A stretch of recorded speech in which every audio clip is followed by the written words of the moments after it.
बिस्मिल्लाहिर्रहमानिर्रहीम। अस्सलाम वालेकुम व्यूअर्स, कैसे हैं आप? उम्मीद है आप सब खैरियत से होंगे।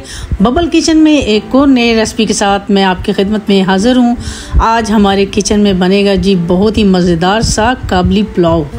तो उसके लिए जो जो चीज़ें चाहिए होंगी वो मैं आपको साथ साथ बताती जाऊँगी। तो चलिए हम जल्दी से करते हैं अपनी रेसिपी को स्टार्ट। तो सबसे पहले हम लेंगे जी एक पैन और इसके अंदर हम डालेंगे ऑयल डालेंगे। तकरीबन 1 कप के बराबर इसमें ऑयल जाएगा।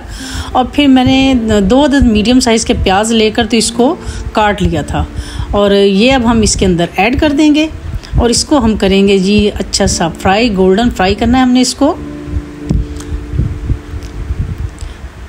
ये देखिए हमारे जो प्याज हैं वो तकरीबन गोल्डन हो गए हैं। और अब हम इसमें ऐड करेंगे जी अपना मटन। मैं मटन ऐड कर रही हूँ, आप बीफ भी इसमें यूज़ कर सकते हैं। तो इसको हम अच्छी तरह से इसको पहले फ्राई कर लेंगे गोश्त को।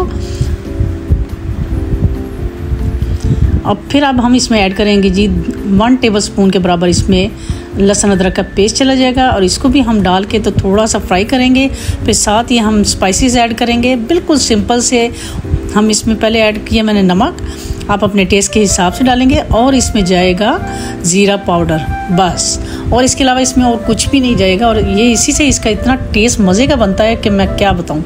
मेरे बच्चों को, मेरे हस्बैंड को भी बहुत ही पसंद आया था। और इसको हमने 10 मिनट तक इसकी भुनाई की थी और फिर इसके बाद मैंने इसको पानी लगा दिया था गोश्त को गलाने के लिए। तो अब हम इसको बंद करके तो रखेंगे गोश्त के गल जाने तक। तो फिर आगे चलते हैं। और दूसरी साइड पे मैंने जी एक फ्राई पैन के अंदर मैंने 2 टेबलस्पून के बराबर इसमें ऑयल डाल दिया है।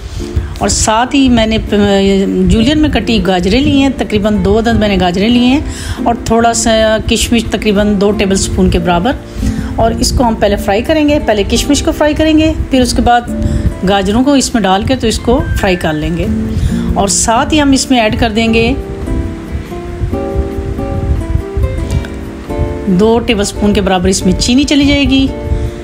और बस, और इसको हम करेंगे जी बस अच्छी तरह से फ्राई करते जाएंगे। तकरीबन 5 मिनट तक हम इसको फ्राई करेंगे और फिर हम इसको चूल्हे को बंद कर देंगे। और दूसरी तरफ देखिए हमारी यखनी होगी, रेडी हो गई है। हमारा गोश्त गल गया था और ये मैंने पहले से 2 घंटे पहले इसको भिगो के रख दिया था चावलों को, वो मैं इसमें ऐड कर दूँगी।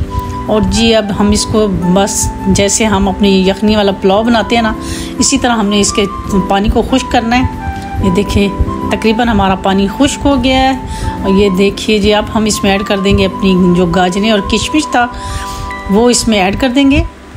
और इसको हमने मिक्स नहीं करना, इसको हम बस ऐसे ही करके तो इसको दम पे लगा देंगे।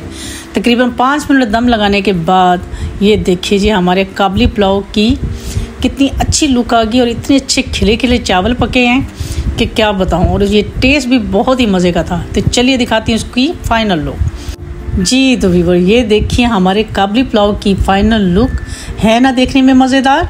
ये खाने में भी यकीन कीजिए बहुत ही मज़े का था, बहुत टेस्टफुल था। और ये मेरे बच्चों और हस्बैंड को तो बहुत ही पसंद आया था। इसके साथ मैंने मिक्स सैलड दिया था जो कि बहुत ही मज़े का लगा इसके साथ। तो आप भी कमेंट बॉक्स में ज़रूर बताइएगा कि कैसी लगी आपको मेरी आज की रेसिपी। तो इंशाल्लाह एक नई रेसिपी के साथ आपकी खिदमत में दोबारा हाज़िर होंगी। तब तक के लिए मुझे अपनी दुआओं में याद रखिए और इजाज़त दीजिए। अल्लाह हाफिज़।